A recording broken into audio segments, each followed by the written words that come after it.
आज हम कक्षा 12 28 अगस्त 2021 को भौतिक विज्ञान के जो व्हाट्सएप क्विज अभ्यास हमें प्राप्त हुआ है उसे हम सॉल्व करेंगे। इस क्विज अभ्यास में कुल 8 प्रश्न हैं। बारी-बारी से हम इन्हें सॉल्व करेंगे। आइए शुरुआत करते हैं। 28 अगस्त 2021 को भौतिक विज्ञान के क्विज अभ्यास प्राप्त हुआ है, उसका हल कक्षा 12 के लिए। पहला प्रश्न है, दो अनंत विस्तार के समतल समांतर तलों पर आवेश घनत्व क्रमशः प्लस सिग्मा माइनस व माइनस सिग्मा है। दोनों प्लेटों के मध्य स्थित बिंदुओं पर प्लेटों के कारण उत्पन्न विद्युत क्षेत्र की दिशा क्या होगी? 4 ऑप्शंस इसमें दिए हुए हैं। दोनों एक ही दिशा में होंगे, दोनों एक दूसरे के विपरीत दिशा में होंगे, एक दूसरे के लंबवत दिशा में होंगे और इनमें से कोई नहीं।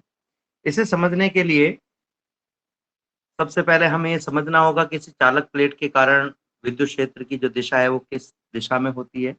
किसी भी चालक प्लेट के कारण विद्युत क्षेत्र की दिशा प्लेट के लंबवत उस बिंदु को जिस पर विद्युत क्षेत्र की दिशा ज्ञात करनी है मिलाने वाली रेखा के अनुदिश होती है। मान लीजिए कि P बिंदु पर अगर आपको ज्ञात करनी है तो इस P बिंदु को इस प्लेट से लंबवत मिला दीजिए।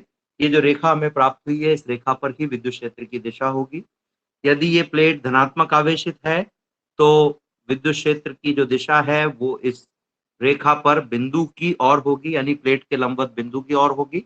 और यदि ये प्लेट ऋणावेशित है तो ऐसी अवस्था में हम कहेंगे, मान लीजिए प्लेट ऋणावेशित है तो ऐसी अवस्था में हम कहेंगे कि जो विद्युत क्षेत्र की दिशा है ये बिंदु से प्लेट की ओर प्लेट के लंबवत होगी। अब हमें जो दिया हुआ है प्रश्न में वो दिया हुआ है कि दोनों जो प्लेटें हैं वो एक प्लेट प्लस सिग्मा और दूसरी माइनस सिग्मा आवेश घनत्व से आवेशित है। दोनों अनंत विस्तार की प्लेटें हैं। अनंत विस्तार की प्लेटों के कारण इनके मध्य में कोई बिंदु है। मध्य का मतलब दोनों के बीच में कहीं पर भी हो सकता है। मान लेते हैं ये बिंदु P है, इस पर हमें विद्युत क्षेत्र ज्ञात करना है। जो प्लेट प्लस सिग्मा आवेश घनत्व से आवेशित है, प्लस सिग्मा का अभिप्राय यह है इस पर धनात्मक आवेश है, क्योंकि हम सब जानते हैं सिग्मा बराबर होता है Q/A। यदि Q का मान धनात्मक होगा तो सिग्मा का मान भी धनात्मक होगा। तो प्लस सिग्मा का मतलब धनावेशित प्लेट है और माइनस सिग्मा का मतलब ऋणावेशित प्लेट है। प्लेट A जो धनावेशित है और प्लेट B जो ऋणावेशित है, उनके कारण बिंदु P पर हमें विद्युत क्षेत्र ज्ञात करना है। हम सब जानते हैं धनावेशित प्लेट के कारण विद्युत क्षेत्र की जो दिशा होती है वो प्लेट के लंबवत बिंदु की ओर होती है। तो इस पहली प्लेट के कारण विद्युत क्षेत्र की दिशा इस पहली प्लेट A के लंबवत बिंदु P की ओर होगी, यदि मैं इसे E1 मानूं। इसी प्रकार से दूसरी प्लेट जो ऋणावेशित प्लेट है उसके कारण विद्युत क्षेत्र की दिशा बिंदु से प्लेट की ओर प्लेट के लंबवत होगी। तो ये बिंदु से प्लेट की ओर प्लेट के लंबवत यानी P से प्लेट B की ओर प्लेट के लंबवत दिशा होगी, इसे हम E2 मान सकते हैं। हम यहाँ देख सकते हैं कि दोनों विद्युत क्षेत्रों की दिशाएं एक ही दिशा में आ रही है। अतः हमारा जो पहला ऑप्शन दिया गया है दोनों एक ही दिशा में होंगे, यह ऑप्शन सही ऑप्शन होगा।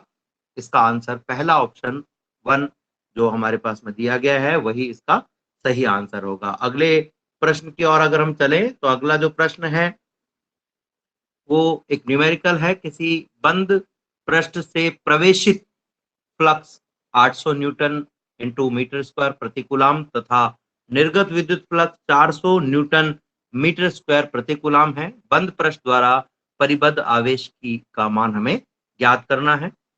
देखिए, किसी भी भाग में यदि हम धनावेश की बात करें तो धनावेश से विद्युत क्षेत्र रेखाएं बाहर की ओर निकलती हैं और जो ऋणावेश होता है उसमें विद्युत क्षेत्र रेखाएं अंदर की ओर आती है।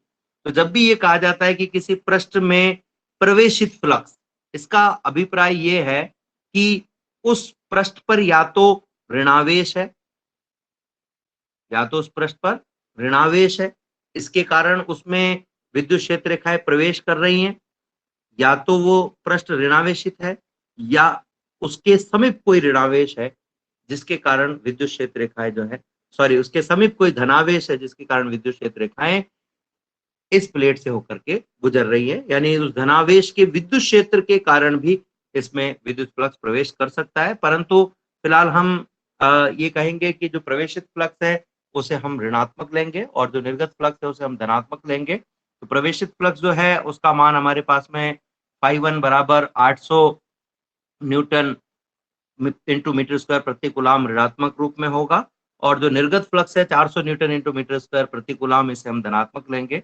यदि हम इस पृष्ठ की बात करें, इसे इस पृष्ठ के रूप में लें, इसमें ये प्रवेशित फ्लक्स है, इसे मैं phi1 कहूं, और ये निर्गत फ्लक्स है, इसे मैं phi2 कहूं।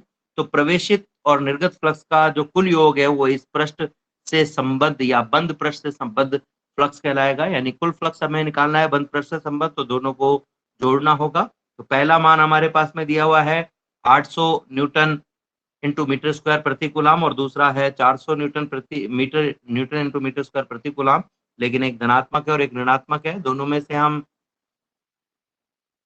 800 प्लस 400 और दोनों में से न्यूटन इंटू मीटर स्क्वायर प्रति कूलाम कॉमन आ जाएगा।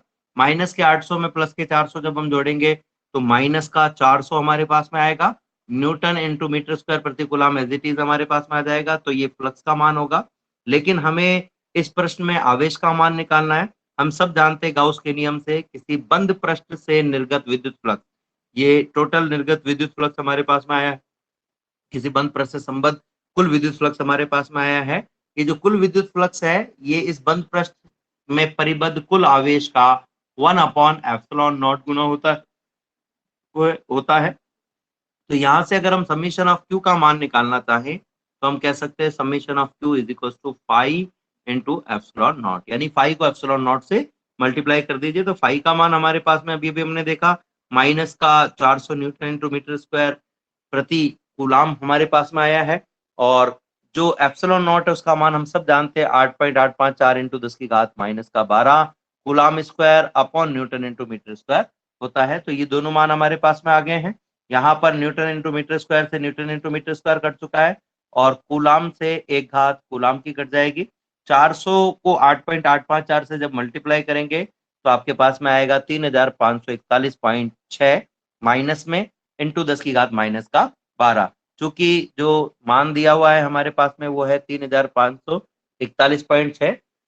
इसमें यदि हम पॉइंट की जो पोजीशन है उसे चेंज करना चाहें 3541.6, इस पॉइंट को 3 संख्या लेफ्ट में लेकर जाना चाहें तो ये आ जाएगा माइनस का 3.5416 इंटू, चूंकि लेफ्ट में लेकर गए हैं, जब भी पॉइंट को लेफ्ट में लेकर जाया जाता है तो उतनी ही घात जोड़ दी जाती है।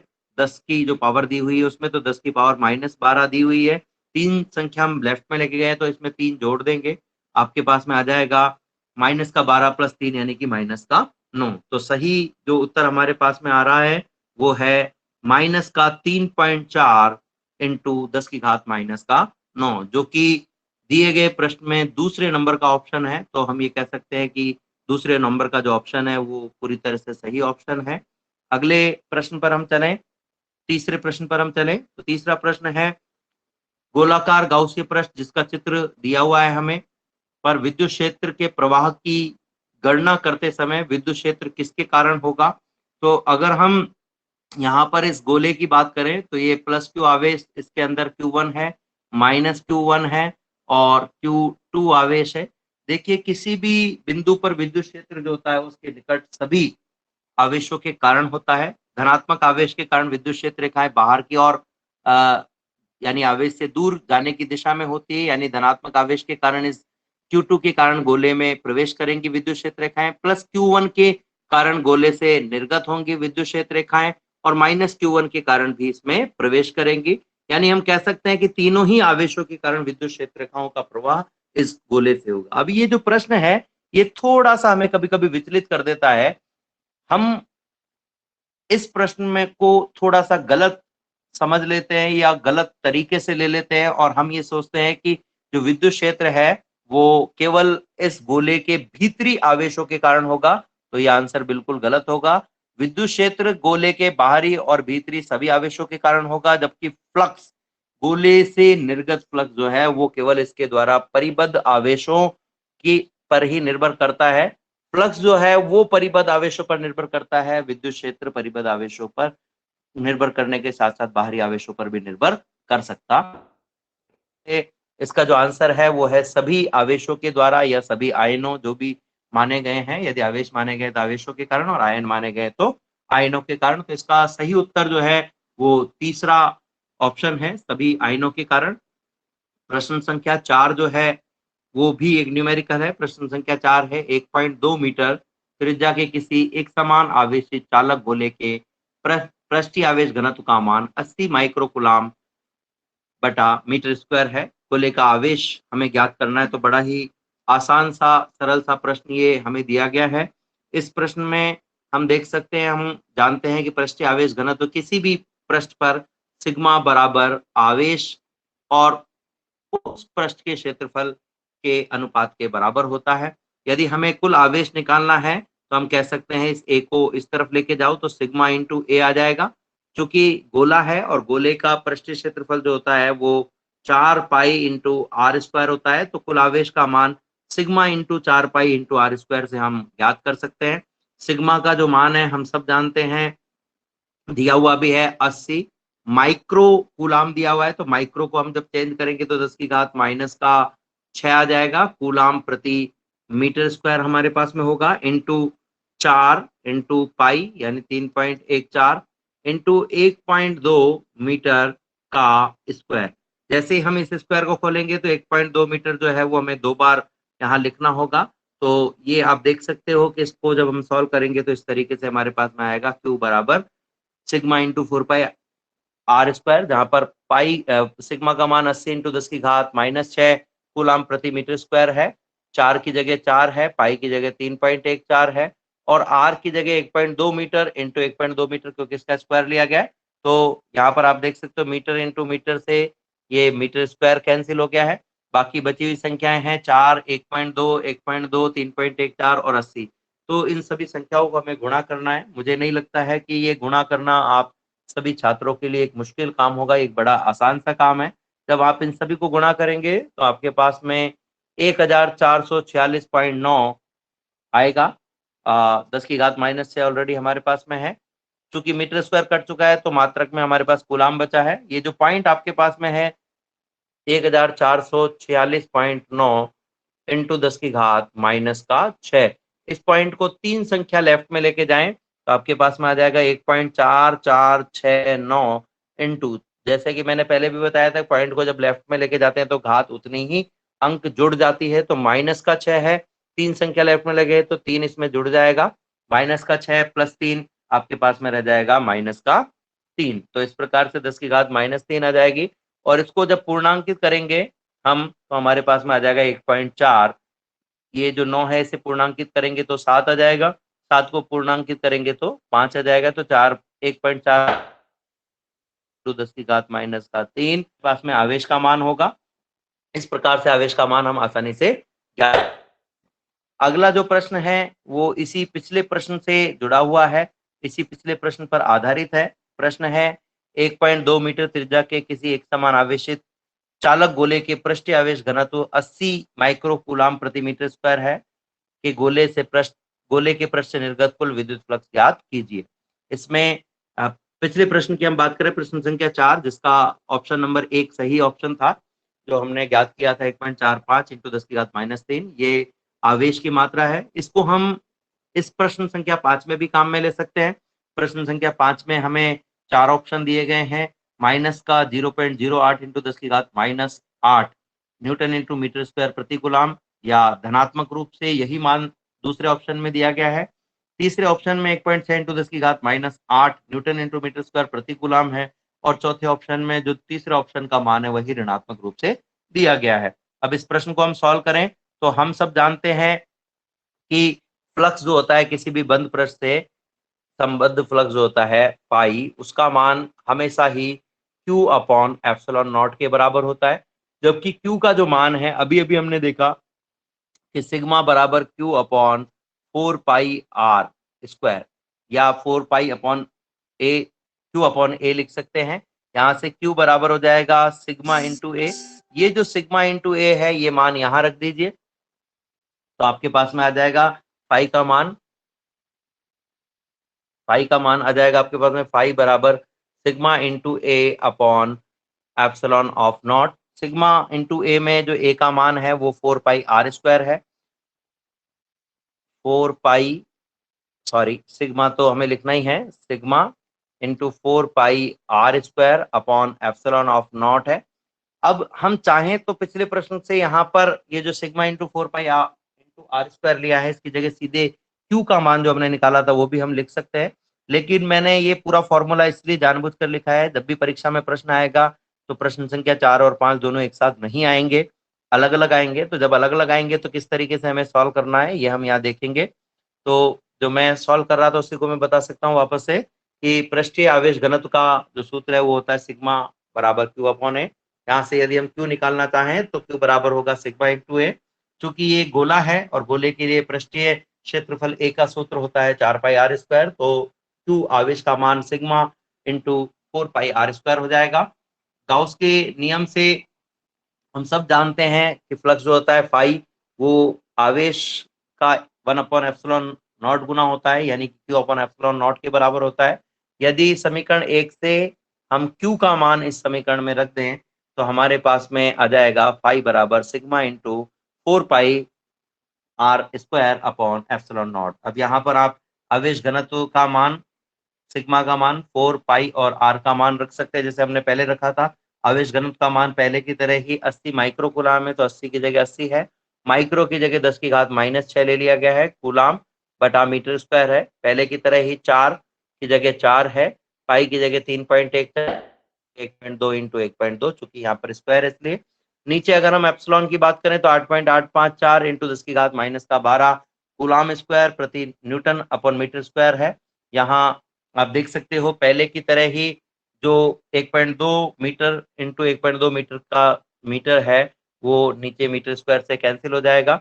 ऊपर वाली राशियों को गुणा करेंगे तो आपके पास में फिर से वही 1.45 इंटू 10 की घात -3 कूलाम आएगा, जबकि नीचे हमारे पास में 8.854 इंटू 10 की घात -12 कूलाम स्क्वायर प्रति न्यूटन इंटू मीटर स्क्वायर आपको दिया गया है। ऊपर जो कूलाम है उससे एक घात इस कूलाम की कट जाएगी और ये जो न्यूटन इंटू मीटर स्क्वायर है ये ऊपर चला जाएगा। साथ ही 10 की घात -12 को जब आप ऊपर लेके जाएंगे तो ये +12 आपके पास में हो जाएगी। तो आपके पास में आ जाएगा 1.45 अपॉन 8.854 इंटू 10 की घात -3 इंटू 10 की घात +12 newton into metre square upon coulomb.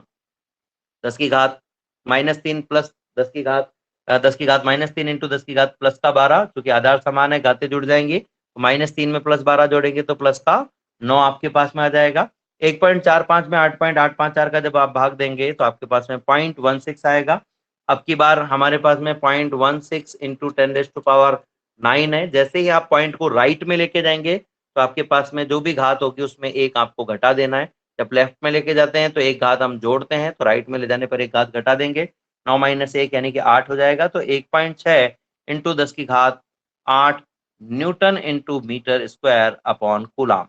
अब अगर आप ये ऑप्शन ढूंढेंगे तो ये ऑप्शन आपको कहीं पर भी इस पूरे प्रश्न में नहीं मिलेगा, यानी कि हम ये कह सकते हैं इस प्रश्न के दिए गए ऑप्शन सही नहीं है। लेकिन ये छोटी छोटी सी भूलें हैं जो कई बार हो जाती हैं, रह जाती हैं, मानवीय भूल है, इसे हमें छोड़ देना चाहिए। लेकिन फिलहाल जब हम व्हाट्सएप पे क्वेश्चन करेंगे तो व्हाट्सएप एक मशीनरी है जो ये नहीं समझेगी कि इसका जो आंसर है पैक 1 2 3 4 चारों में से कोई भी आंसर सही आंसर नहीं है।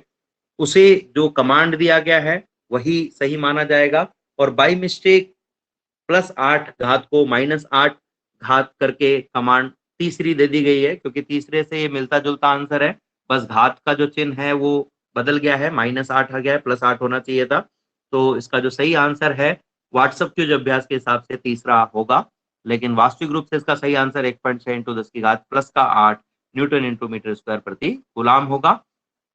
अगले प्रश्न पर, छठे प्रश्न पर हम चलें तो छठा प्रश्न कहता है अनंत विस्तार की आवेशित प्लेट के निकट किसी बिंदु पर विद्युत क्षेत्र की तीव्रता। किसी भी आवेशित प्लेट के निकट किसी भी बिंदु पर विद्युत क्षेत्र की जो तीव्रता होती है वो होती है सिग्मा अपॉन 2 एप्सिलॉन नॉट। अब चूंकि यहाँ पर हमें नहीं दिया गया है कि वो आवेशित प्लेट चालक है या अचालक है, तो हम यहाँ पर सिग्मा अपॉन 2 एप्सिलॉन नॉट तो ले ही रहे हैं, लेकिन मैंने यहाँ पर जानबूझकर एक फॉर्मूला और लिखा है, वो है सिग्मा अपॉन एप्सिलॉन नॉट। अगर आपको कोई कहे कि चालक प्लेट के पृष्ठ पर विद्युत क्षेत्र की तीव्रता, तो वो सूत्र भी इससे मिलता जुलता है। तो दोनों ही सूत्रों को मैं सॉल्व करूंगा और दोनों ही सूत्रों के लिए इस प्रश्न को मैं सॉल्व करूंगा और इस प्रश्न के हिसाब से भी हम आंसर देखेंगे। तो इसका जो सूत्र है वो सिग्मा अपॉन 2 एप्सिलॉन नॉट है। ई बराबर आप देख सकते हैं कि जो चार ऑप्शन है उनको पहले मैं पढ़ देता हूँ। केवल प्लेट से उस बिंदु की दूरी पर निर्भर करती है, केवल प्लेट से उस बिंदु की दूरी पर निर्भर नहीं करती है। तीसरा ऑप्शन क्षेत्रफल और दूरी पर निर्भर करती है और चौथा ऑप्शन क्षेत्रफल और दूरी पर निर्भर नहीं करती। यानी कि हमें मैक्सिमम क्षेत्रफल और दूरी पर निर्भरता देखनी है। तो जो समीकरण आप देख रहे हैं उसमें ना तो क्षेत्रफल है ना ही दूरी है, यानी हम कह सकते हैं कि जो ई है वो ना तो क्षेत्रफल पर निर्भर करती है और ना ही दूरी पर।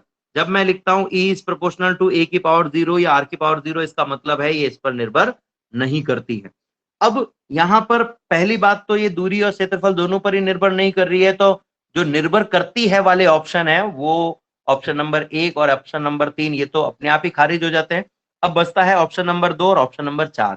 ऑप्शन नंबर 4 को हम सही ऑप्शन कहेंगे, ऑप्शन नंबर 2 को सही ऑप्शन नहीं कहेंगे, क्योंकि इसमें केवल शब्द का उपयोग किया गया है। इसका अभिप्राय यह है कि केवल दूरी पर ही निर्भर नहीं करती है, इसका मतलब ये हुआ कि दूरी के अलावा बाकी सभी चीजों पर यह निर्भर करती है, तो ये सही उत्तर नहीं है।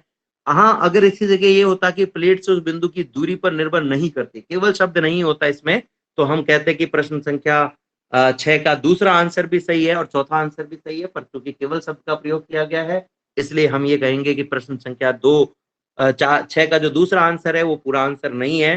सही आंसर इसका चौथा आंसर है कि ना तो ये क्षेत्रफल पर निर्भर करती है और ना ही ये दूरी पर निर्भर करती है, परंतु इसे भी संपूर्ण आंसर नहीं माना जा सकता है, क्योंकि विद्युत क्षेत्र की तीव्रता इसके अलावा भी कई कारकों पर निर्भर नहीं करती है इस सूत्र के हिसाब से देखा जाए तो। परंतु हमें चारों में से एक सही ऑप्शन चुनना है, तो ऑप्शन संख्या 4 इसका सही आंसर होगा। अगला जो प्रश्न है, अनंत लंबाई के रेखीय चालक के निकट बिंदु पर विद्युत क्षेत्र की तीव्रता में किस प्रकार परिवर्तन होता है। तो अनंत लंबाई का जो तार होता है उस चालक तार, रेखीय चालक तार के कारण किसी भी बिंदु पर विद्युत क्षेत्र की तीव्रता का जो सूत्र होता है वो होता है ई बराबर lambda upon 2 pi epsilon naught R into R. यानी हम कह सकते हैं कि E is proportional to 1 upon R, यानी दूरी के व्युत्क्रमानुपाती होती है विद्युत क्षेत्र की तीव्रता। तो अगर हम पहला ऑप्शन देखें कि चालक की बिंदु की दूरी के समानुपाती है तो ये सही नहीं है। यदि मैं दूसरा ऑप्शन देखूं कि चालक की बिंदु की दूरी के व्युत्क्रमानुपाती है तो ये बिल्कुल सही ऑप्शन है। और तीसरे ऑप्शन में हम कहें कोई परिवर्तन नहीं होता है तो ये भी गलत है, बिल्कुल परिवर्तन होता है। और चौथा ऑप्शन अगर हम कहें कि इनमें से कोई भी सही नहीं है तो ये भी गलत है, क्योंकि ऑप्शन नंबर 2 जो है वो सही ऑप्शन है। तो हमारा आंसर होगा ऑप्शन नंबर 2। इस क्विज अभ्यास का जो कक्षा 12 का क्विज अभ्यास हमें 28 अगस्त को प्राप्त हुआ, इसका अंतिम प्रश्न देखते हैं हम। किसी समरूप आवेशित अचालक गोले के कारण उसके केंद्र पर विद्युत क्षेत्र की तीव्रता का मान ज्ञात कीजिए। ये टॉपिक हमारे सिलेबस में डायरेक्टली तो नहीं दिया हुआ है, लेकिन इस पर आधारित एक न्यूमेरिकल जरूर दिया हुआ है और पिछले सालों में भी हमारे सिलेबस में रहा है। हम किसी भी अचालक गोले के कारण गोले के भीतर किसी बिंदु पर विद्युत क्षेत्र की तीव्रता निकालना चाहें तो उसका मान E बराबर K Q upon R cube into small of R होता है, जहां पर स्मॉल ऑफ आर केंद्र से उस बिंदु की दूरी होती है जिस पर विद्युत क्षेत्र की गणना करनी है।